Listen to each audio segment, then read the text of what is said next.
আসসালামু আলাইকুম। আশা করি সবাই ভালো আছেন। আজকে আমি আপনাদের সাথে একটা সহজ পিঠার রেসিপি শেয়ার করব। আশা করি আজকের এই পিঠার রেসিপি আপনাদের কাছে ভালো লাগবে। রেসিপি ভালো লাগলে লাইক কমেন্ট শেয়ার করবেন, আর কেমন হয়েছে কমেন্ট করে জানাবেন। দেখতেই পাচ্ছেন, দেখেই কিন্তু বোঝা যাচ্ছে পিঠাটা অনেক বেশি মজার হবে। আর এই পিঠা বানাতে কিন্তু উপকরণও খুবই কম লাগে। তো চলুন ফুল রেসিপি দেখে নেওয়া যাক।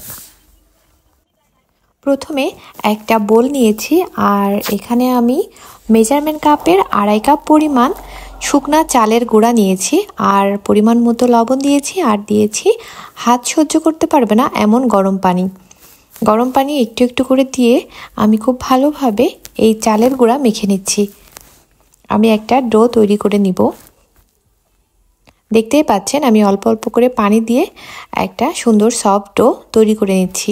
হয়ে গেছে, আর এই ডোটা খুব ভালোভাবে মেখে নিতে হবে। মাখানো হয়ে গেছে, এখন আমি পিঠাগুলো বানিয়ে নেব। এই পিঠা বানাতে আসলে খুবই সহজ, একবার দেখলেই কিন্তু সবাই পারবেন। আর যেহেতু উপকরণ কম লাগে, চালের গুঁড়া কিন্তু আমাদের বাসায় থাকেই, তো চালের গুঁড়া থাকলেই কিন্তু এই পিঠাটা বানাতে পারবো। চালের গুঁড়া, দুধ, চিনি প্রত্যেকের বাসায় কিন্তু থাকে। দেখতেই পাচ্ছেন আমি কিভাবে পিঠা বানাচ্ছি। আপনারা চাইলে আপনাদের পছন্দ মতো শেপ দিয়ে নিতে পারেন, ছোট বড় বা অন্য কোনো ডিজাইনও আপনারা করে নিতে পারেন। আমি জাস্ট গোল করে রেখে দিচ্ছি, কারণ আমার কাছে মনে হয় এভাবে বানালে দেখতে অনেক ভালো লাগে। যেহেতু পিঠাটা মিষ্টি, তাই গোল করে বানিয়েছি, যে মিষ্টির মতো দেখতে লাগবে। দেখতেই পাচ্ছেন এক এক করে আমি সবগুলা পিঠা বানিয়ে নিচ্ছি। আপনারা কিন্তু সাইজে ছোট বড় করবেন, সেটা আপনাদের পছন্দ মতো, বা একটু চাপ দিয়ে অন্যরকম ডিজাইনও করে নিতে পারেন। তো আমার সবগুলা পিঠা রেডি হয়ে গেছে। এখন আমি দুধের শিরা বানিয়ে নেব। তার জন্য একটা পাতিল নিয়ে নিয়েছি, দিয়ে দিব 2.5 কাপ পরিমাণ তরল দুধ। আমি এখানে গরুর দুধ নিয়েছি, আপনারা চাইলে গুঁড়া দুধও নিতে পারেন। এখন এই দুধটা আমি খুব ভালোভাবে জাল করে নিব। দিয়ে দিয়েছি তেজপাতা আর এলাচ, দিলে ফ্লেভারটা অনেক ভালো আসবে। দেখতেই পাচ্ছেন ফুটে উঠেছে। এখন আমি এর মধ্যে পরিমাণ মতো চিনি দিয়ে দিচ্ছি। আপনারা যে পরিমাণ মিষ্টি খেতে চান সেইটা পরিমাণ বুঝে মিষ্টিটা দিয়ে নেবেন।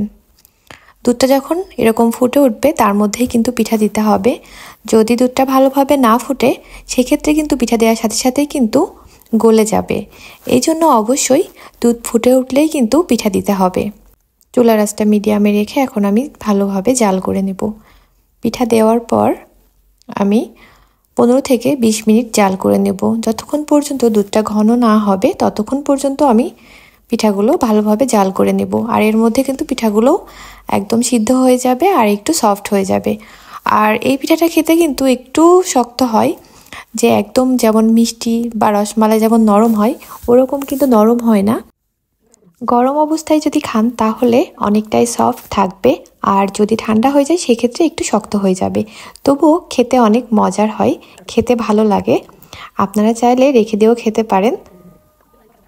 দেখতেই পাচ্ছেন আমি ভালোভাবে জাল করে নিচ্ছি। এখন ঢাকনা দিয়ে আমি আরও 15 থেকে 20 মিনিট জাল করে নিব। দেখতেই পাচ্ছেন দুধটা কিন্তু শুকিয়ে এসেছে আর অনেকটা ঘন হয়ে এসেছে। এই পর্যায়ে আমি নামিয়ে নিব। এর থেকে বেশি ঘন করলে খেতে আর ভালো লাগবে না। দেখতেই পাচ্ছেন দুধটা ঘন হয়ে একদম মালাইয়ের মতো হয়ে গেছে। এই অবস্থায় আমি এখন চুলাটা অফ করে নামিয়ে সার্ভ করে নিব। এই পিঠাটা খেতে আলহামদুলিল্লাহ অনেক মজার হয়েছিল। আপনারাও একবার হলেও ট্রাই করবেন, আর কেমন হয়েছে কমেন্ট করে জানাবেন। আর চেষ্টা করবেন এই পিঠাটা গরম অবস্থায় খাওয়ার জন্য, তাহলে ভালো টেস্ট পাবেন। আর ঠান্ডা হয়ে গেলে যেহেতু একটু শক্ত হয়ে যায়, সেই ক্ষেত্রে আপনারা গরম অবস্থায় খেতে পারেন, কারণ সবার কাছে তো শক্ত হয়ে গেলে খেতে ভালো লাগে না। এই জন্যই বলছি গরম অবস্থায় খেয়ে নেবেন, তাহলে অনেক সফট থাকবে আর খেতেও অনেক ভালো লাগবে। আশা করি রেসিপি ভালো লেগেছে। রেসিপি ভালো লাগলে ট্রাই করবেন, কেমন হয়েছে কমেন্ট করে জানাবেন। সবাই ভালো থাকবেন, সুস্থ থাকবেন। নতুন রেসিপি নিয়ে দেখা হবে। আল্লাহ হাফেজ।